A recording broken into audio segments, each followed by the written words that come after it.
Hello friends, कैसे हो? Hope सब बढ़िया हो गए। Welcome to my YouTube channel UGC NET commerce made easy. यहाँ पे आपको पेपर टू कॉमर्स का complete syllabus from unit 1 to unit 10 करवाया जा रहा है। यूनिट 2 अकाउंटिंग एंड ऑडिटिंग की हमारी चल रही है, जिसमें वो हम अपने next topic that is environmental accounting start करने जा रहे हैं। स्टूडेंट्स, चलो शुरू करते हैं इन्वायरमेंटल अकाउंटिंग के साथ। ये एक अकाउंटिंग प्रैक्टिस है जो इन्वायरमेंटल कॉस्ट और बेनिफिट्स को फाइनेंशियल और मैनेजमेंट रिपोर्टिंग में इंटीग्रेट करती है। ये फोकस करती है कि बिजनेस एक्टिविटीज़ का इन्वायरमेंट पे क्या इम्पैक्ट होता है। इससे सस्टेनेबिलिटी और रिस्पॉन्सिबिलिटी ट्रैक होती है।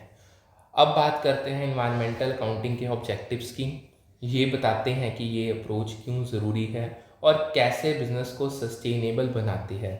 चलो इन ऑब्जेक्टिव्स को डिटेल में समझते हैं। पहला ऑब्जेक्टिव है इन्वायरमेंटल कॉस्ट को मेजर करना। जैसे पोल्यूशन कंट्रोल या वेस्ट मैनेजमेंट के एक्सपेंसेस हो गई, ये कॉस्ट को क्वांटिफाई करके बिजनेस के इन्वायरमेंटल इम्पैक्ट का क्लियर पिक्चर देती है। दूसरा ऑब्जेक्टिव है इन्वायरमेंटल लायबिलिटीज़ और एसेट्स को रिपोर्ट करना। ये लायबिलिटीज़ जैसे क्लीन अप कॉस्ट और एसेट्स जैसे आपके इको फ्रेंडली टेक्नोलॉजीज़ को फाइनेंशियल स्टेटमेंट्स में इंक्लूड करती हैं ताकि कंप्लीट इन्वायरमेंटल इम्पैक्ट आपको पता चले। तीसरा ऑब्जेक्टिव है सस्टेनेबल डिसीजन मेकिंग और ESG स्टैंडर्ड्स के साथ कंप्लायंस को सपोर्ट करना। ये डाटा देता है जो सस्टेनेबल स्ट्रेटजीज बनाने और इन्वायरमेंटल, सोशल और गवर्नेंस यानी ESG रिक्वायरमेंट्स मीट करने में हेल्प करता है। इन्वायरमेंटल अकाउंटिंग को अगर हम थोड़ा सा डिटेल में समझें, इन्वायरमेंटल अकाउंटिंग का फोकस है इन्वायरमेंटल कॉस्ट और इम्पैक्ट्स को मेजर, रिपोर्ट और एनालाइज करना जो ऑर्गेनाइजेशन के ऑपरेशन से रिलेटेड होते हैं। ये बिजनेस के इन्वायरमेंटल फुटप्रिंट को ट्रैक करते हैं। ये अप्रोच इन्वायरमेंटल कंसीडरेशंस को फाइनेंशियल डिसीजन मेकिंग के में इनकॉर्पोरेट करती है और ऑर्गेनाइजेशन के सस्टेनेबिलिटी परफॉर्मेंस का एक कॉम्प्रिहेंसिव व्यू प्रोवाइड करती है। ये बिजनेस को इन्वायरमेंटली रिस्पॉन्सिबल बनाती है। इन्वायरमेंटल अकाउंटिंग के कुछ की एस्पेक्ट्स को देखते हैं। ये बताते हैं कि डिसिप्लिन के कोर एलिमेंट्स कौन से हैं, उसको अब हम समझते हैं। बाद में बेनिफिट्स वगैरह भी आएंगे इस पर। अब देखते हैं इन्वायरमेंटल अकाउंटिंग के टाइप्स, यानी फाइनेंशियल, मैनेजमेंट और नेशनल इन्वायरमेंटल अकाउंटिंग। इन तीनों को हम समझने जा रहे हैं। ये तीन अलग अलग अप्रोचेस हैं जो इन्वायरमेंटल इम्पैक्ट्स को डिफरेंट लेवल्स पे एड्रेस करती हैं। पहला टाइप है फाइनेंशियल इन्वायरमेंटल अकाउंटिंग। ये इन्वायरमेंटल कॉस्ट और इम्पैक्ट्स को फाइनेंशियल स्टेटमेंट्स में रिकॉर्ड करती है ताकि स्टेक होल्डर्स को क्लियर फाइनेंशियल पिक्चर मिले। ये इन्वायरमेंटल कॉस्ट और लाइबिलिटीज़ जैसे क्लीन अप या कंप्लायंस कॉस्ट को फाइनेंशियल स्टेटमेंट्स में रिकॉर्ड करती है। ये एक्सटर्नल रिपोर्टिंग के लिए बहुत ज़रूरी है। अब बात करते हैं जर्नल एंट्री की, जो फाइनेंशियल इन्वायरमेंटल अकाउंटिंग के अंडर यूज़ होती है। ये बताती है कि कैसे इन्वायरमेंटल कॉस्ट को अकाउंटिंग रिकॉर्ड्स में एंटर किया जाता है। इन्वायरमेंटल एक्सपेंस अकाउंट डेबिट 50,000, मान लो अगर 50,000 का अमाउंट है, इसमें इन्वायरमेंटल कॉस्ट को एक्सपेंसेस के रूप में डेबिट किया जाता है जो इन्वायरमेंटल एक्टिविटीज़ पे खर्च को रिप्रेजेंट करता है। 2 provision for environmental liability account 50,000, ये कॉरस्पॉन्डिंग एंट्री है जो इन्वायरमेंटल लायबिलिटीज़ जैसे फ्यूचर क्लीनअप कॉस्ट के लिए प्रोविजन अकाउंट में क्रेडिट होती है। दूसरा टाइप है मैनेजमेंट इन्वायरमेंटल अकाउंटिंग। ये इंटरनल मैनेजमेंट के लिए इन्वायरमेंटल डाटा प्रोवाइड करती है ताकि बेटर डिसीजंस लिए जा सकें। ये इंटरनल डाटा देती है जो कॉस्ट कंट्रोल जैसे एनर्जी कॉस्ट को रिड्यूस करना और स्ट्रेटेजिक प्लानिंग जैसे सस्टेनेबल इनिशिएटिव्स के लिए यूज़ होती है।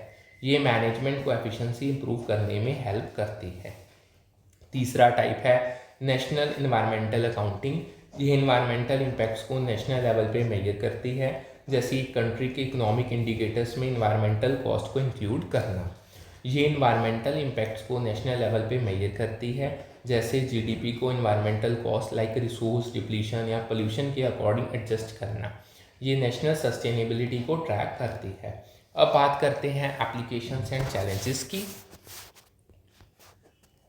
अब देखते हैं एनवायरमेंटल अकाउंटिंग के एप्लीकेशंस की। ये बताते हैं कि ये अप्रोच बिजनेस और सोसाइटी के लिए कैसे यूज़फुल है।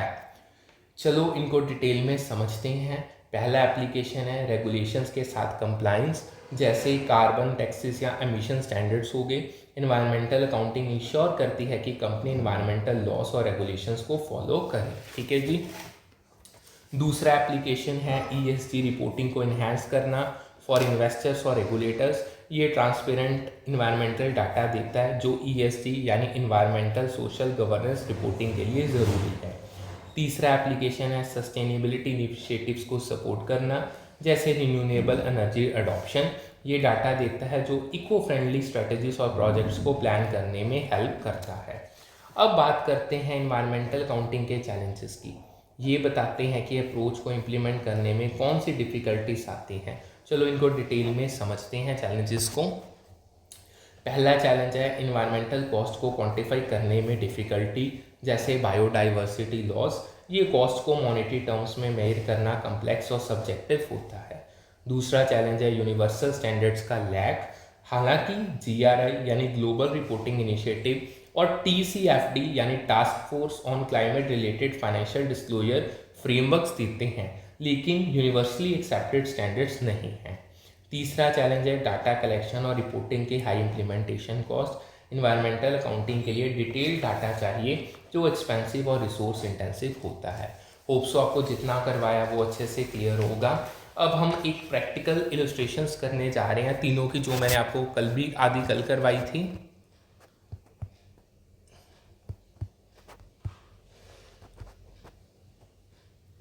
सबसे पहले हम करेंगे ह्यूमन रिसोर्स अकाउंटिंग की। ये सारा तो हमने कर लिया था, चलो कोई बात नहीं, आप ऐसे उसको नोट डाउन कर लो।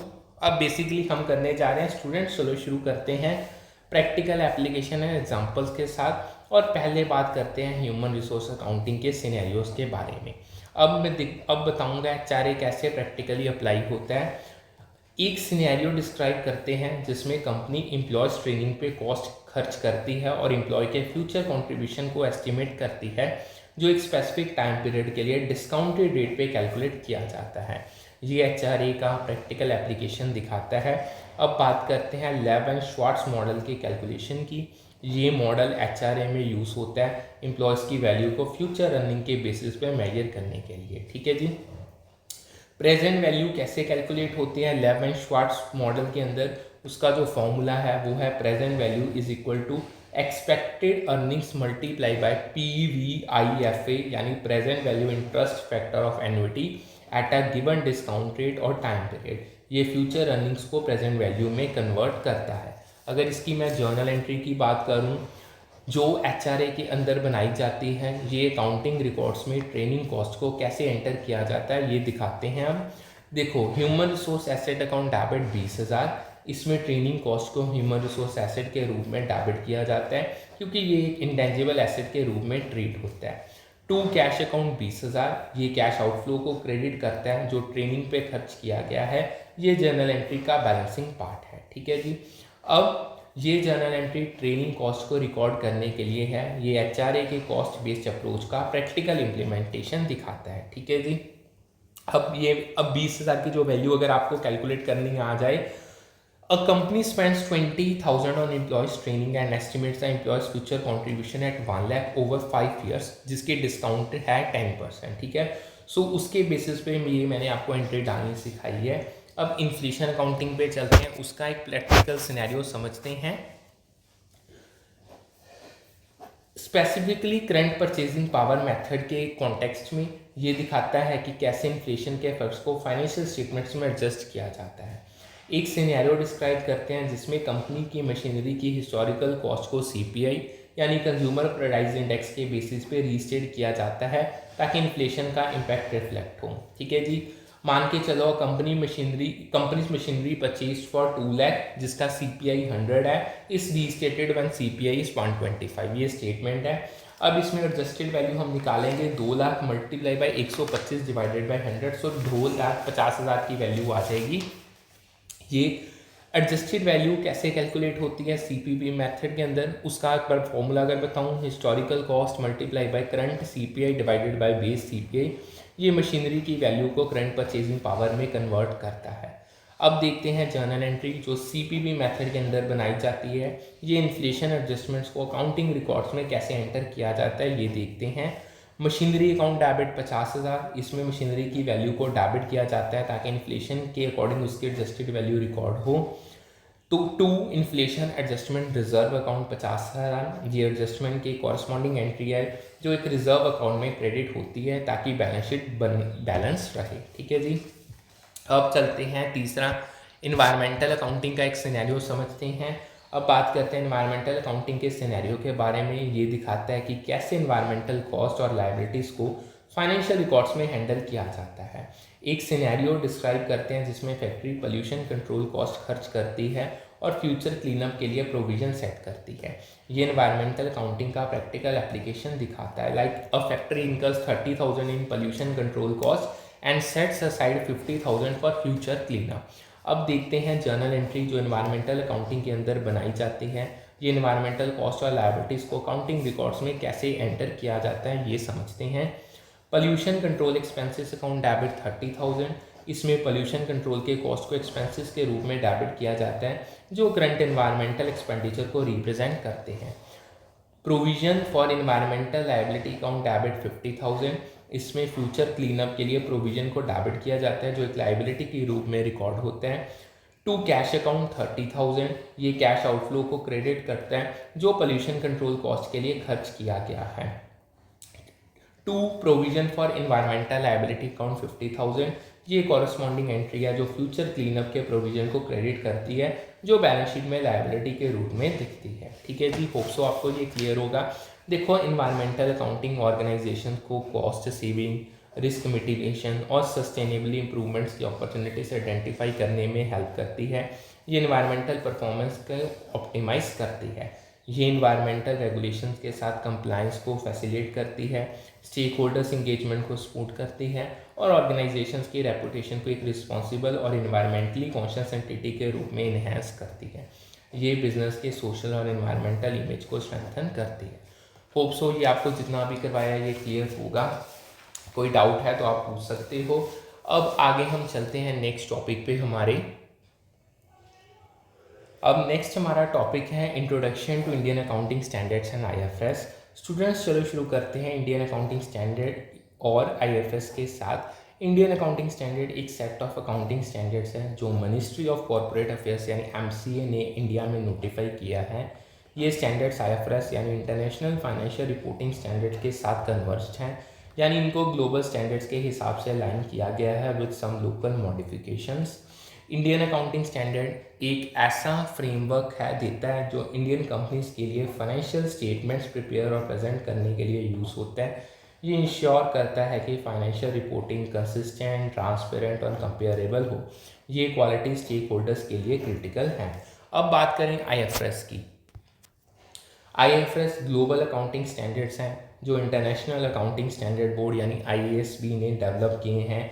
इनका मकसद है एक common financial reporting language provide करना बिजनेसेस के लिए वर्ल्ड वाइड, ताकि क्रॉस बॉर्डर इन्वेस्टमेंट और कंपेरेबिलिटी ईजियर हो। ठीक है जी। स्कोप की बात करें तो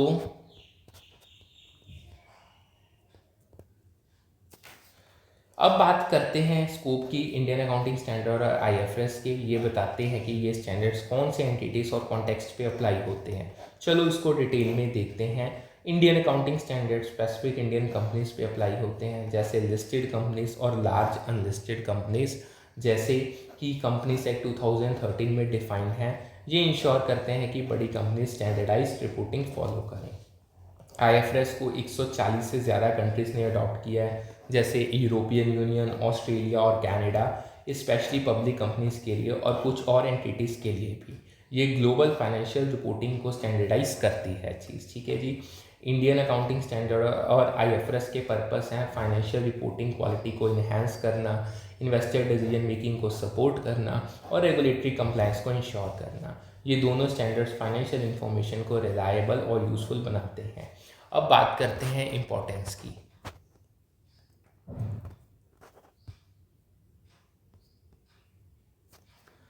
अब देखते हैं इंडियन अकाउंटिंग स्टैंडर्ड और आईएफएस की इंपॉर्टेंस इन फाइनेंशियल रिपोर्टिंग। ये बताता है कि ये स्टैंडर्ड्स मॉडर्न बिजनेस और स्टेक होल्डर्स के लिए क्यों क्रिटिकल है। चलो इसको डिटेल में समझते हैं। फर्स्ट पॉइंट की अगर हम बात करें,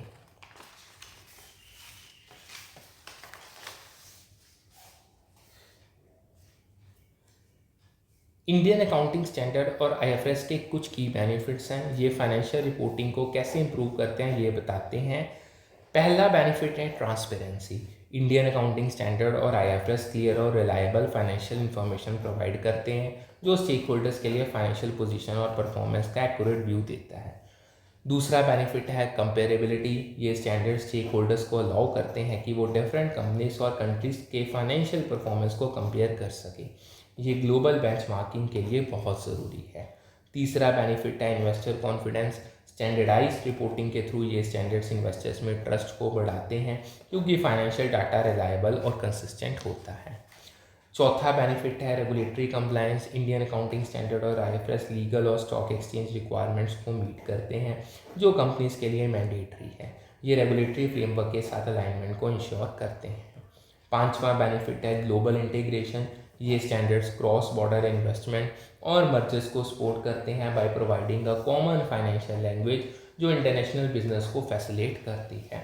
अब हिस्टोरिकल कॉन्टेक्स्ट और कन्वर्जेंस को समझते हैं। अब बात करते हैं हिस्टोरिकल कॉन्टेक्स्ट की, जो इंडियन अकाउंटिंग स्टैंडर्ड और आईएफएस के डेवलपमेंट का बैकग्राउंड प्रोवाइड करता है। ये बताता है कि ये स्टैंडर्ड कैसे इवॉल्व हुए। प्री आईएफएस टाइम में अकाउंटिंग लोकल गैप, यानी जैसे इंडियन गैप जो आईसीएआई के अकाउंटिंग स्टैंडर्ड पे बेस्ड था, के थ्रू गवर्न होती थी। ये लोकल नीड्स के हिसाब से टेलर्ड थी, लेकिन ग्लोबल कंपेरेबिलिटी बहुत लिमिटेड थी। ठीक है जी। आईएफआरएस का डेवलपमेंट आईएसबी यानी इंटरनेशनल अकाउंटिंग स्टैंडर्ड बोर्ड ने 2001 में शुरू किया, जो पुरानी आईएएस यानी इंटरनेशनल अकाउंटिंग स्टैंडर्ड्स को रिप्लेस करता है।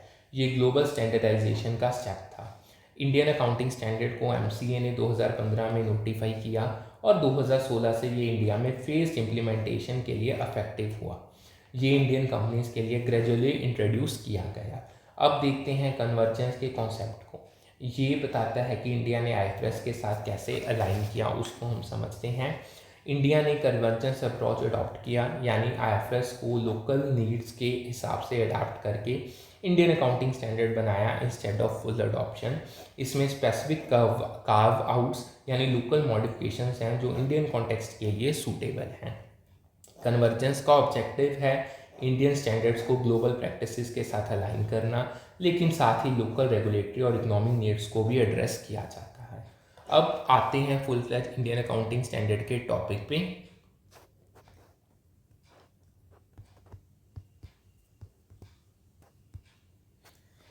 अब फोकस करते हैं इंडियन अकाउंटिंग स्टैंडर्ड पे। ये सेक्शन इंडियन अकाउंटिंग स्टैंडर्ड के डिटेल्स और इम्प्लीमेंटेशन को कवर करता है। अडॉप्टेशन के अंदर इंडियन अकाउंटिंग स्टैंडर्ड को एमसीए ने 2016 में इंडिया में इंट्रोड्यूस किया। ठीक है जी, ये तो मैं आपको बता ही चुका हूँ। ये एक सिग्निफिकेंट स्टेप था इंडियन फाइनेंशियल रिपोर्टिंग को ग्लोबल स्टैंडर्ड्स के क्लोजर लाने के लिए। Indian accounting standard specific classes of companies पे अप्लाई होते हैं, जो उनके साइज, नेचर और लिस्टिंग स्टेटस पे डिपेंड करता है, जैसे लिस्टेड कंपनीज या लार्ज अनलिस्टेड कंपनीज। ये टारगेटेड इम्प्लीमेंटेशन थी। इंडियन अकाउंटिंग स्टैंडर्ड को आईएफएस के साथ कन्वर्ज करने के लिए डिज़ाइन किया गया था, ताकि ट्रांसपेरेंसी, कंपेरेबिलिटी और कंसिस्टेंसी फाइनेंशियल रिपोर्टिंग में इन्हेंस हो। ये ग्लोबल अलाइनमेंट का पार्ट था। इसका मेन एम है इंडियन अकाउंटिंग प्रैक्टिसेस को इंटरनल स्टैंडर्ड्स के साथ अलाइन करना, ताकि इंडियन कंपनीज ग्लोबली कॉम्पिटिटिव और कंपेरेबल हो। इंडियन अकाउंटिंग स्टैंडर्ड का स्कोप फाइनेंशियल रिपोर्टिंग के वेरियस एस्पेक्ट्स को कवर करता है, जैसे फाइनेंशियल स्टेटमेंट्स की प्रेजेंटेशन, एसेट्स, लायबिलिटीज, इनकम और एक्सपेंसेस का रिकॉग्निशन और मेजरमेंट, और इंडस्ट्री स्पेसिफिक रिक्वायरमेंट्स। ये कॉम्प्रिहेंसिव फ्रेमवर्क प्रोवाइड करता है। इंडियन अकाउंटिंग स्टैंडर्ड भी आईएफएस पे बेस्ड है, लेकिन लोकल लीगल और रेगुलेटरी रिक्वायरमेंट्स की वजह से कुछ डिफरेंसेस हैं। ये डिफरेंसेस इंडियन कॉन्टेक्स्ट के लिए बहुत नेसेसरी हैं। ये डिफरेंसेस इंक्लूड करते हैं specific guidance for certain transactions provide की जाती है, इसमें इंडस्ट्री स्पेसिफिक कंसीडरेशंस हैं और अडॉप्शन टाइमलाइन है। ये इंश्योर करता है कि इंडियन अकाउंटिंग स्टैंडर्ड इंडिया के यूनिक नीड्स के लिए सूटेबल है। इंडियन अकाउंटिंग स्टैंडर्ड के अडॉप्शन और इम्प्लीमेंटेशन को अकाउंटिंग स्टैंडर्ड बोर्ड यानी एएसबी और national financial reporting authority NFRA oversee करता है इंडिया में। ये बॉडीज इंश्योर करती हैं कि स्टैंडर्ड्स प्रॉपरली इम्प्लीमेंट हो। अब आगे चलते हैं, सोर्सेज की बात करते हैं। तो बात करते हैं Indian generally accepted accounting principles IGAAP के सोर्सेज की। ये बताते हैं कि IGAAP का फाउंडेशन कौन से रेगुलेशंस और स्टैंडर्ड से मिलता है। IGAAP के सोर्सेज में वेरियस रेगुलेशंस और स्टैंडर्ड्स शामिल होते हैं जो इंडियन अकाउंटिंग प्रैक्टिसेस को गवर्न करते हैं। ये फ्रेमवर्क का बेस प्रोवाइड करते हैं। हम IGAAP के सोर्सेज को इवेल्यूएट करेंगे ताकि क्लियर हो कि कौन से सोर्सेज वैल्यूएड हैं। पहला सोर्स है इंडियन कंपनीज एक्ट 2013। ये एक सिग्निफिकेंट सोर्स है IGAAP का, क्योंकि इसमें फाइनेंशियल रिपोर्टिंग और डिस्क्लोजर रिक्वायरमेंट्स के प्रोविजंस हैं जो कंपनीज को फॉलो करने पड़ते हैं। कंपनीज एक्ट में फाइनेंशियल रिपोर्टिंग और डिस्क्लोजर रिक्वायरमेंट्स के प्रोविजंस होते हैं जो इंडियन कंपनीज के लिए मैंडेटरी हैं। ये IGAAP के लीगल बैकबोन देता है। दूसरा सोर्स है मिनिस्ट्री ऑफ फाइनेंस के नोटिफिकेशंस। ये नोटिफिकेशंस और सर्कुलर्स IGAAP का पार्ट होते हैं क्योंकि ये अकाउंटिंग और फाइनेंशियल रिपोर्टिंग मैटर्स पे गाइडेंस प्रोवाइड करते हैं। मिनिस्ट्री ऑफ फाइनेंस नोटिफिकेशंस और सर्कुलर्स इशू करती है जो अकाउंटिंग और फाइनेंशियल रिपोर्टिंग के मैटर्स पे गाइडेंस प्रोवाइड करते हैं। ये IGAAP के सप्लीमेंट्री सोर्सेज हैं। तीसरा सोर्स है अकाउंटिंग स्टैंडर्ड्स। ये IGAAP का एक क्रिटिकल सोर्स है क्योंकि ये फाइनेंशियल रिपोर्टिंग के प्रिंसिपल्स और गाइडेंस को डिफाइन करता है। ICAI यानी institute of chartered accountants of India accounting standards issue करता है जो फाइनेंशियल स्टेटमेंट्स प्रिपेयर और प्रेजेंट करने के प्रिंसिपल्स और गाइडलाइंस को प्रिस्क्राइब करते हैं। ये IGAAP का कोर कंपोनेंट है। होप सो आपको जितना करवाया उतना अच्छे से समझ आ गया होगा। कोई डाउट है तो आप पूछ सकते हो, चाहे यूट्यूब पे मैं कमेंट सेक्शन में मेंशन कर दो या टेलीग्राम पे मैसेज कर दो। इसके अलावा इन्वायरमेंटल अकाउंटिंग में आपको करवा चुका हूँ। प्रैक्टिकल एप्लीकेशंस ये यहाँ पे मैंने आपको स्लाइड भी प्रोवाइड करती है जो मैंने अभी प्रीवियस आपको करवाए हैं। इवन अकाउंटिंग एप्लीकेशन HRA की प्रैक्टिकल एप्लीकेशन लेव एंड श्वार्ट्ज मॉडल भी मैंने करवा दिया है, सेम एग्जांपल है। इन्फ्लेशन अकाउंटिंग का भी मैंने आपको सेम टॉपिक करवाया है। इन्वायरमेंटल कॉस्ट अकाउंटिंग का भी सेम सिनेरियो करवाया है। ठीक है, चैलेंजेस एंड कंसिडरेशन हमने साथ के साथ सभी के कर लिए। सो करते हैं आज का सेशन वाइंड अप, फिर मिलते हैं with a new session with a new set of topics. Thank you.